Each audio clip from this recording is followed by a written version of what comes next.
the hell do you have on? So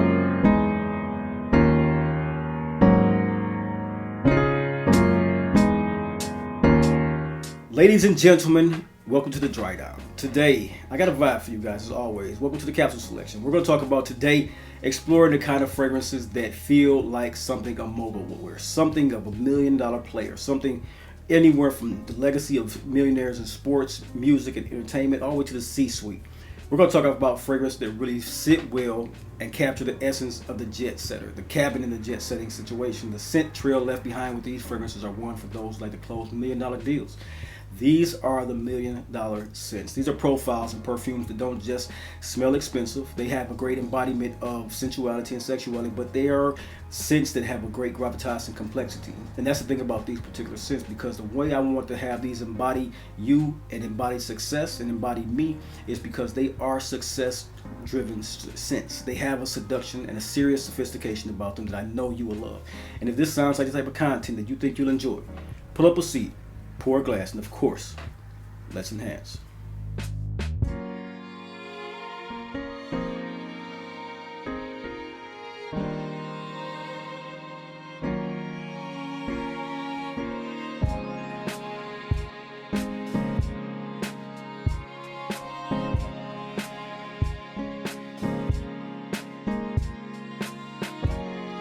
Everyone, welcome to the Dry Down, the lifestyle channel where we as enthusiasts aspire to enhance and elevate our olfactive sensory experiences through understanding of the different aromas, facets, and nuances of scents, cigars, and wines. I'm your host, Chris. Welcome to today's wonderful experience. We're going to talk about today, like I said, the understanding of different aromas that come off so well when it comes to about the $1 million matriculation. These are faceted perfumes that come off so well. I'm going to get right into it without holding you any further, because these 10 plus a couple of nuanced fragrances I want to toss in that I had on my collection in my mindset when I picked this list, I'm going to toss those in there anyway. This 10-part list, we're going to talk about fragrances that start out really, really sexy. One that's kind of rebellious, but it's still a black tie type of fragrance. Let's get right into it. First, boys and girls, we're going to talk about the scent of Tuxedo from YSL.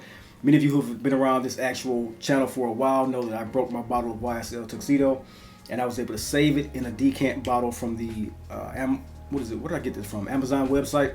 Got a few of these in my collection of fragrances where I have 10 to drop the bottle, and I had a collection of bought maybe 10 of these to not sacrifice that bottle of perfume and have something immediately on hand. This is a 50 ml bottle that was actually be filled up when I dropped this. I kind of got it broken immediately. But nonetheless, with the broken bottle, the scent profile, let's talk about that. Tuxedo.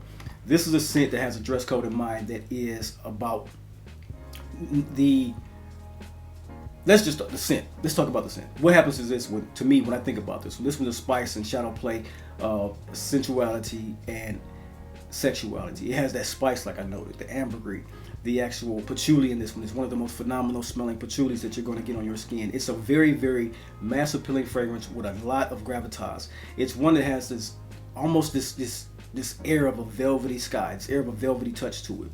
From first spray on this, when you get the scent profile of black pepper, patchouli, a little bit of the tonality of sharpness, seduction, and slightly dangerous coming from this one.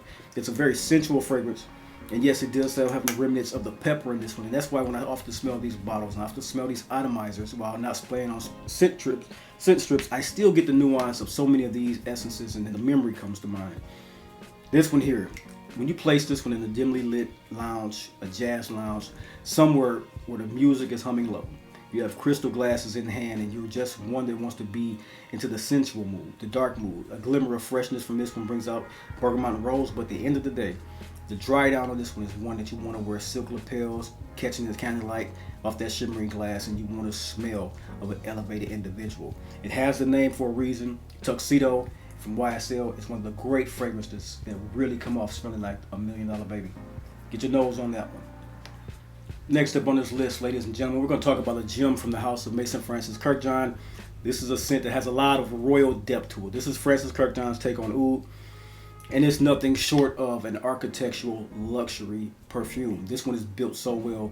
No barnyard funk is in this one. The medicinal, slightly medicinal punch is sexy. It's just a silk robed, refined, and just a very sexy, sensual, ancient royalty type of fragrance. You wrap your head around this one because the scent opens with saffron and elemi resin that then comes to this earthy golden touch. That comes and brings more to life the oud itself, which is smoky. It's haunting and it's resinous and it's so rich. But it's softened by this cedar wood that you get in this. The notion of the cedar wood and patchouli that comes with this one, it's one that rounds out the darkness with this sculptured elegance. As I said, the architectural build of this one is just phenomenal. Projection, great. The projection is bold. It's never brash. It's one that's ideal to me for settings and evenings where you have a stakes, or in a setting that's high stakes, and then you have this presence that you want to like portray of luxury. This is the scent that does it so well when it comes to a luxury oud fragrance. It's one, when I smell it, and I think of the wealthy component of this, when the oud smells like it's been aged in vaults next to an ancient scroll.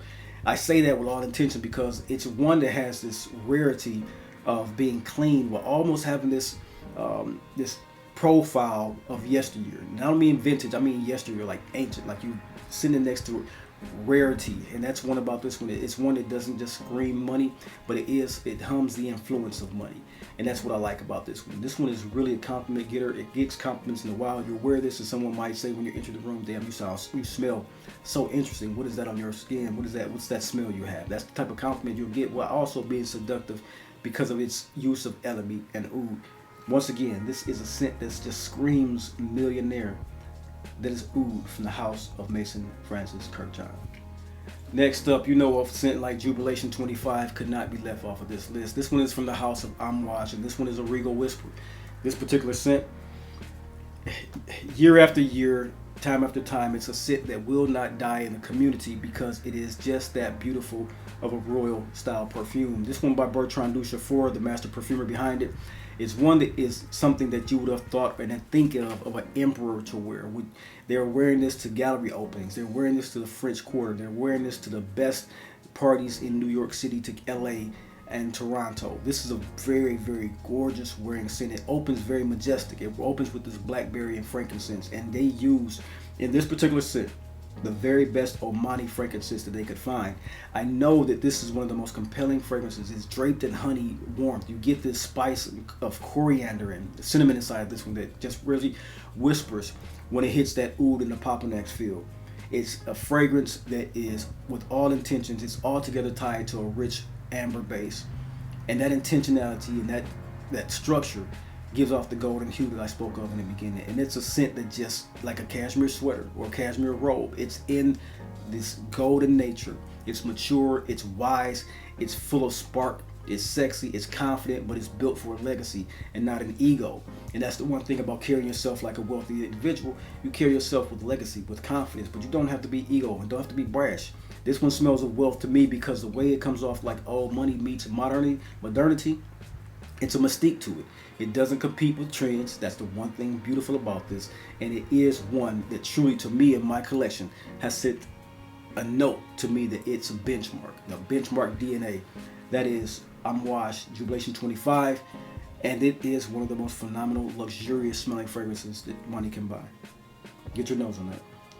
Next up, gentlemen, ladies, let's talk about the understated powerhouse that has been slightly hard to find, I know, but I have to put on this list for those that actually either have it in their collection or want to obtain a sample or something like that.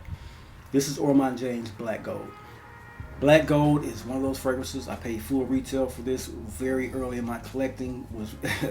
Was one of those people who said I would never spend that much on a fragrance. I would go in and venture off into fragrances as decants and samples. But when I found out about the Black Gold scent from the house of Ormonde out in Lucky Scent, I copped it for $5.25 that it was on sale for, and I've never ever been disappointed by this particular scent profile. It's one that happens to be so subtly sensual, but it's an art form to this one. This one here opens up with this quality citrus note, this top bergamot note that just is combined with a juniper berry. Those two notes together in this one, you would always think that it comes off plain Jayne style, but the way that they put this together, words cannot describe it. A way that if you love spicy fragrances with nuances of fougères, words cannot put into play how special this fragrance feels and smells. It's one that beneath that opening of juniper berry and citrus, you get this shimmer of spicy woods and this accord that grows magnetic even more and more it goes onto your skin. It just gets more and more magnetic by the minute. This one here, it does have clary sage, in which I spoke about clary sage the other day, how special clary sage can smell, how sweet, floral, while still being spicy that is, on top of a secondary pink pepper and lavender aromatic accord, bringing balance to this one, while one of the main players in this one is a sandalwood note that is Mysore sandalwood, and it is reflective of money. Vetiver plays a role in this one. Oud definitely plays a role in this one. You won't go without noticing that the oud in this one is one of the better takes on oud that you probably have smelled. In that and with that, you get this polished masculine nuance that's a base that clings to the skin with a secondary identity. And that just makes this so much better than a lot of fragrances in this category. It ones that, if you think about it, it commands a lot of respect. I can't keep my nose off the nozzle. It commands a lot of respect because the way that this fragrance is built is just that powerful and just that commanding. The fragrance for me is for the man who really wants to let the world know that he has an aura that speaks for him beyond his voice doing it. And that's one about this one. You get the Ormonde craft in this one. That's one thing I love about them as a British company. It's low-key opulence, high-key affluence. The richness of this one is a texture, a depth, and an artistry that you will not be disappointed with if you go into the wild and try to find this particular scent on the secondary market, because black gold is a very, very beautiful, wealth, affluent scent. Get your nose on this $1 million baby. Next up, ladies and gentlemen, we're going to talk about the house of Stephane and Lucas. This is one of those scents, man. This is smoke and this is ceremony. This is Oumma. Oumma is a very, very beautiful, powdery oud fragrance, the medicinal oud fragrance that you just, when you first smell this one, you are going to think of a fragrance that's flirtatious. And then there's something about this fragrance that is seduction. And there's, seduction style to this. It's a scripture inside of this, a scroll of how well this was made. Oumma is a smoky, spiritual scent through and through. And that's where you can just think about this scent. It's oud, it's rose, it's cedarwood, it's labdanum. It opens very, very bold, like an incensey, or like I say, it's like an incense just rising from the marble of the, altars when you walk into a Egyptian pharaoh's home back in the BCE.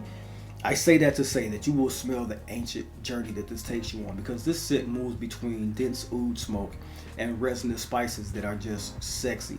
It comes with this very, very dry rose petal scent as well, this crushed beneath velvet shoes. That's a take on how mystic this fragrance can smell. And I keep referring to that because that mysticism, that smoke, that incense that is inside this one really, really does do something. Stephane Humbert Lucas, as an artist, as a perfumer, really told and tells a story with this magnetic blend. He is telling you something and me something with a staying power that borders on mythical. And I'm not doing hyperbole, I'm just speaking how well this perfume has been made and how it has matured and macerated in my collection. Oumma is a phenomenally wearing oud fragrance that smells of wealth, because it isn't like this luxury, this super luxurious, opulent take on complexity, as much as it is a deliberate scent that is made for the wearer who understands that weight of legacy is something they want to show and bring into a room. And it's just a phenomenal wearing fragrance. It's not for everyone. It's the saffron, it's incense, it's smoky, and it's powdery. So that profile is not for everyone, but on your skin, when you smell this, you're going to see and feel the wealth of this one, because it smells like something that no one around you will smell like for the next 5 years. It's a very unique scent, but don't take the uniqueness for being off-putting. It's something that you just do not smell in everyday perfumery. Phenomenal wearing scent. Oumma from the house of from the house of Stephane Humbert Lucas 777. Very, very, very beautiful fragrance. Get your nose on it. Next up, ladies and gentlemen, let's talk about the secret code. This is Abdul Samad Al Qurashi. This is Abdul Samad Al Qurashi. I'm mistaken that one. This scent, like I said, a secret code. This one here, this particular fragrance is for the heart and from the heart of one of the best Arabic houses out there. This is a scent that brings perfumery and scent to a heel. Very, very sexy. This is one that when you come in for a handshake among royalty, you will not be out of place. This is here for those who have a market for the frill, the market for the tradition and the craftsmanship of fragrances, but also are in the market for the $1 million play. So if you're going on yachts in the fall time, or in Nantucket, if you're going on Cape Cod, if you're in any region that has a cool weather to it while still being summery, or you're in the United Arab Emirates, or you're anywhere that has a sense of what it is to embark on a luxury lifestyle, Abdul Samad Qurashi blend is a perfect fragrance for that. While you may feel that this one smells like something on the market, which it has some similarities to, and I always say that these similarities are not always dupes. Sometimes they have a blend or a note that actually picks up on something in another fragrance, and to me that's fine to have. That's not a particular thing that's out of balance in the perfume world. When it comes to this one here has a notion of fierce projection, a dry down that is truly hypnotic, and a perfume that has a power play behind it. It is one that smells of rarity. It is one that smells unapologetically Eastern, Middle Eastern, and it's one that smells like it's bottled in a secrecy. You know, it's one of those type of scents that you know you can afford it. You know that it's one of those expensive fragrances, and you know that when you do put it on your body, you're going to smell like this sexy, silent power. And that is Abdul Samad Al-Qurashi blend from the house of Abdul Samad Al-Qurashi. This is a great perfume, and like I stated, I didn't say that this is actually the attar form. This is not the spray bottle. The attar form, I'm not sure if it's still in the market, but this is the attar form. That's why you see it so small. This is a pure oil perfume, and it is a very special perfume to have. Next up on the list, ladies and gentlemen, this one here is the Aristocratic Whisperer. This is one of the fragrances that I tested live in my my sampling shorts, and was blown away by just a scent strip that had lasted for 6 days without losing any projection or scent profile. I'm truly enthralled with what this brand has to offer. More fragrances from this brand to come, but in the meantime, what I'm showing you here today is the scent of Henry Jacques Monsieur Bouquet. This is another attar form fragrance. As I said, I did want to start showcasing you guys some of my attars. This one here, my goodness. Gentlemen, if you are into fougères, this is a fragrance that is, if you see this was filled to the top, and I've worn this fragrance well into 25 times since I got it, with great projection, and I mean like 6 swipes every time I wear this. That's how much is gone from this bottle. So when people ask about these attars and ask if they are worth it, to me, fully. Because if you wear a fragrance 25 times and that's all that is missing from that particular bottle, that's a great proposition to have a fragrance in your collection if you're into the luxury perfumery and smelling affluent. When it talks about the scent of Henry Jacques Monsieur Bouquet, this one here is just one of the most beautifully broke down, sexy and sensual fougères that I can think of. It has the cinnamon, it has woody components, the spice and woods, the fougère essence that just comes through with this one is just phenomenal. I just signature scent worthy through and through. If you want to be, like I stated, the Aristocratic Whisperer, this scent here is one of the very best. I'm going to say top 5 of my collection when I talk about fougère fragrances. If not, the only reason I would say not top 1, while still being one of the very best scents of them. The only reason I would say not top 1, because most of my fougères are so super versatile. This one here, while still being something I can wear in the summertime, it has this leather accord to it that shines so beautifully in the fall and winter. I would be retrospectively thinking that as time goes on, I only pull it out then. But as far as smell wise, top 5, maybe even top 3 as far as fougères in my collection have come across. If it was not for that leather, there was a prominent leather, while not being funky, animalic or anything like that, it is a true leather that smells highly refined, but it is a leather note in there. So it's not fresh enough to be a scent for the summer. But if to be said, one of the most beautiful fougère fragrances that I've ever smelled, Monsieur Bouquet from the house of Henry Jacques, another attar form fragrance. For this list, ladies and gentlemen, we got MDCI's Bertrand Duchaufour made. This is for Noble Drama. This is the MDCI Chypre Palatin, and it is one of the fragrances that opens like an opera. Sensual, sexual. It's a Chypre masterpiece in my honest opinion. It's not too far from one of the other masterpieces. Chypres for men really kind of portray a certain amount of aristocrat, form and factor for me. This one, if you love Diaghilev or want something of a nuanced take on Diaghilev from the House of Roja Parfums, you won't be disappointed in what this one does. Diaghilev is far and true one of the best smelling fragrances in the world to me. I'm sure that many of you who have smelled Diaghilev will know what my intent lies in thinking and saying that, because Diaghilev, man, I'll say this without going into Diaghilev. Chypre Palatin is one of those fragrances that really calls to that notion. It's about a 85% style fragrance. While nowhere being a dupe, it is in that Chypre classic style, and it is one that has real beauty in its oak moss and fruit factor. Jasmine is in this one, in a cinnamon, labdanum. The civet in this one plays so well in the contrasting notes of the leather and the amber in this one. I believe it's either tangerine or peach, which makes this one the most beautiful wearing opening that you would ever smell in a fragrance as well. It's one of those fragrances that really will become captivating, because it is one that is like a caped and crowned king that will wear this. It's a very sensual fragrance, very sexy, but that Chypre, it just make it one that is coming across with no equal measure to any other fragrance at all. Chypre Palatin by the house of MDCI is one that you will find that you will get many compliments on, and then go for a second bottle of it. So get your nose on MDCI, Chypre Palatin.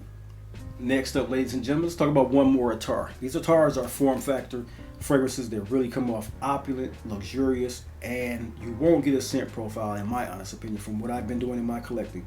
You won't get a scent profile in these particular fragrances that come off like anything else.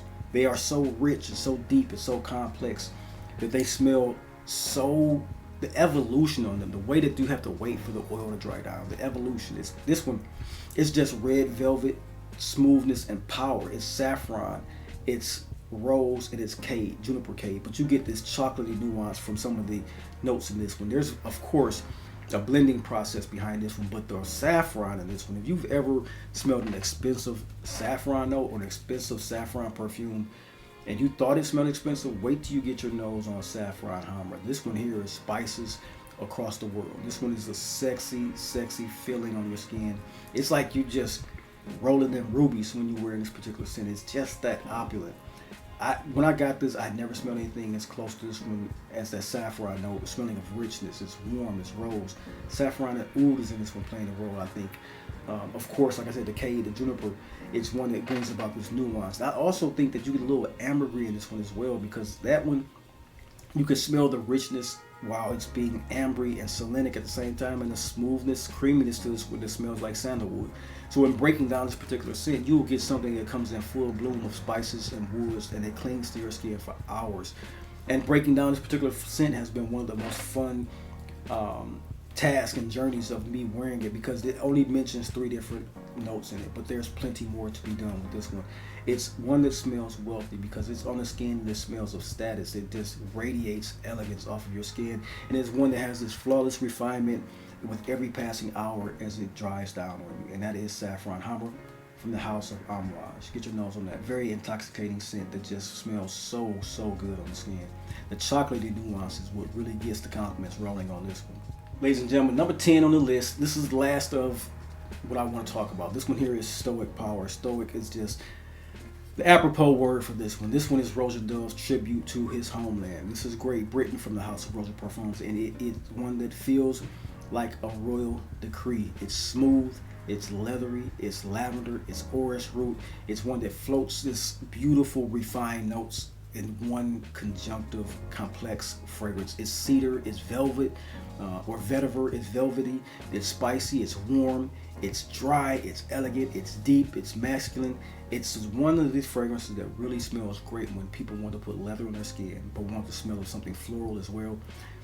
As you would note, you've probably heard quite a few times where a certain luxury fragrance smells like the interior of a luxury automobile. This one smells like the luxury interior of an Aston Martin. It's not one that has adding a power to it as much as it does the elegance to it. It's so aristocratic smelling, so kingly, that you will never, ever, ever. I know the Curated Rosé from the house of Chanel has some similarities to that, but it does not match it. I thought that it did in smelling Curated Rosé and having Curated Rosé. I thought that it was a one-to-one take or something that you could really be comparative to, like many fragrances are, like I spoke earlier. But Qurashi has a limitation that this does not have. This one just smells like you are your own, the king's court is yours.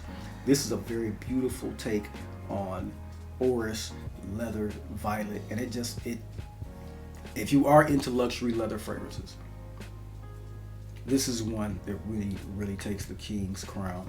And like I stated earlier in my journey, this was one of those fragrances that has some harkening back to vintage leather fragrances, but it does not settle on the skin as simple as some of those fragrances did in my past. My father is a man who smelled like this in his youth when I was a kid growing up.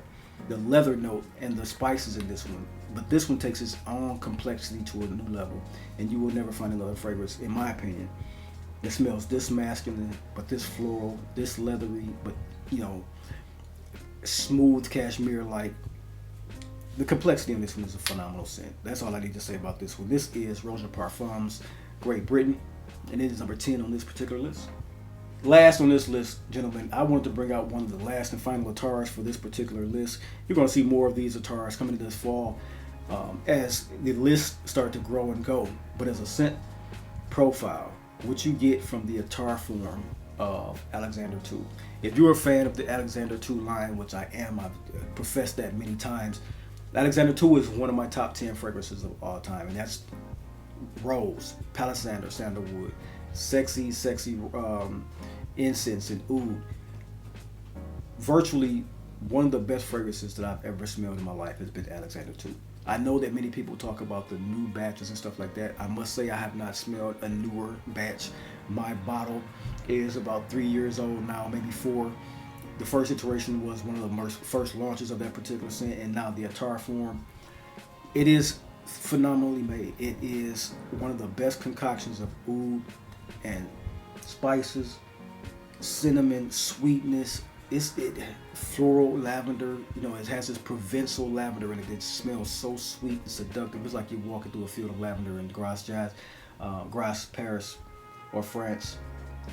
A2, man, I can't wait to really dive into these attars for you, but I want to let you know that as a form, the art form of artist perfumery, when we're talking about luxury fragrances, one of the very best in my collection that makes me smell of affluence, luxury, and $1 million wear is A2, the attar form. Of course, the EDP does smell just as phenomenal, but this complexity, the richness on this attar, oh my goodness, man. If you love A2, get your nose on this attar form. Ladies and gentlemen, thank you for watching today. I hope you got something fun, entertaining, and educational. As I like to say in my ending videos, there are things about fragrances, and fragrances that you wear, and there are fragrances that wear like legacy. And these here are $1 million scents to me. They're crafted not to follow trends and follow crowds and stuff like that. They're really made to bring a complexity to your life, an affluent feel to your life. And I know that all perfume in this day and age is a luxury.